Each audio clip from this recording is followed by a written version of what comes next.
Baik, bismillahirrahmanirrahim. Assalamualaikum warahmatullahi wabarakatuh.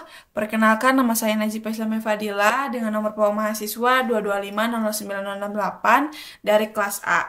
Video ini saya buat untuk memenuhi salah satu tugas dari mata kuliah Tata Niaga Pertanian tentang ringkasan juga tanggapan pribadi dari Peraturan Menteri Pertanian nomor 3 tahun 2024 tentang pengembangan kawasan pertanian yang mencabut Peraturan Menteri Pertanian nomor 18 garis miring Permentan garis miring RC 40 garis miring 4 garis miring 2018 tentang pedoman pengembangan kawasan pertanian berbasis korporasi petani. Baik, langsung saja kepada isi daripada ringkasan yang telah saya buat, yaitu yang pertama ada pengantar. Sebagai pengantar, Permentan nomor 3 tahun 2024 ini itu diterbitkan oleh Kementerian Pertanian sebagai pengganti dari Permentan nomor 18 tahun 2018.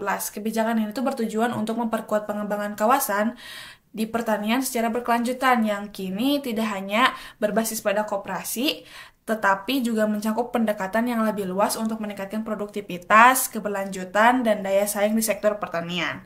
Kemudian, perubahan ini didasari pada tantangan yang dihadapi di sektor pertanian saat ini, seperti meningkatnya kebutuhan pangan, lahan pertanian yang terbatas, dan tekanan lingkungan akibat praktik pertanian konvensional. Nah, tujuan daripada pengembangan kawasan pertanian ini itu menekankan kepada pentingnya menciptakan kawasan pertanian yang produktif dan juga efisien.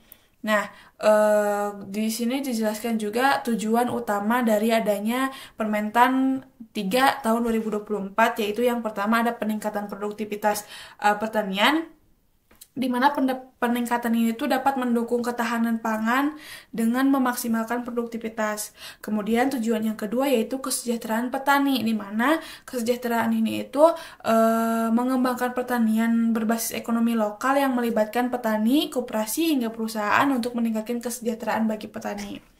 Untuk yang selanjutnya adalah tujuan untuk keberlanjutan lingkungan, artinya mendorong pertanian yang ramah lingkungan dan juga mengurangi dampak negatif terhadap terhadap ekosistem, mohon maaf.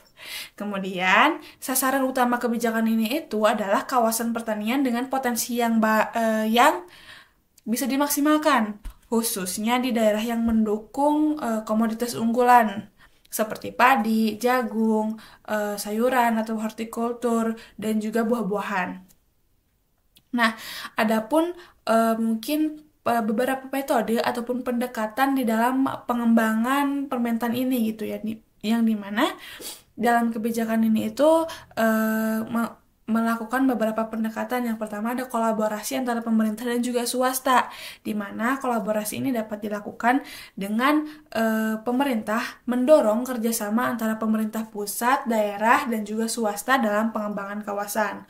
Kemudian pendekatan yang kedua yaitu pemanfaatan teknologi. Ada pendekatan pada penggunaan teknologi modern untuk meningkatkan hasil produksi pertanian seperti irigasi otomatis dan sistem manajemen lahan berbasis data. Kemudian pendekatan yang selanjutnya adanya dukungan fasilitas dan infrastruktur. Nah, kementerian memberikan fasilitas dan bantuan seperti penyediaan bibit unggul, pupuk, serta infrastruktur irigasi, dan juga jalan untuk mempermudah akses petani ke pasar agar proses pemasaran daripada produk pertanian itu menjadi lebih mudah. Kemudian berikut merupakan ringkasan tentang Permentan nomor 3 tahun 2024.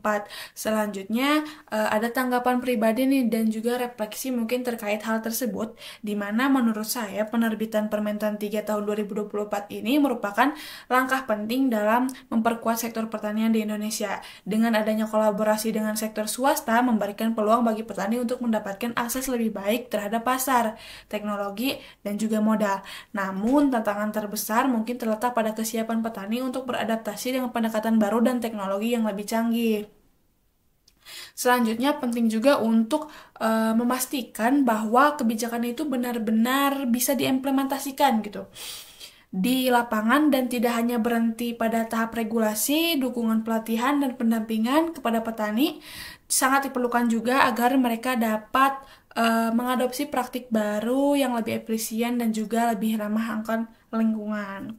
Nah, demikian ringkasan peraturan terkait dengan Permentan Nomor 3 Tahun 2024 tentang pengembangan kawasan pertanian, di mana kebijakan ini diharapkan dapat meningkatkan produktivitas, kesejahteraan petani, dan juga keberlanjutan bagi lingkungan dalam jangka panjang. Dengan dukungan yang tepat, kita bisa mewujudkan sektor pertanian Indonesia yang lebih kuat lagi dan juga berdaya saing tinggi. Mungkin sekian yang dapat saya sampaikan. Terima kasih saya ucapkan kepada Bapak Rudiana Salam selaku dosen pengampu daripada mata kuliah Tata Niaga Pertanian. Saya tutup video ini dengan mengucapkan Alhamdulillah. Wassalamualaikum warahmatullahi wabarakatuh.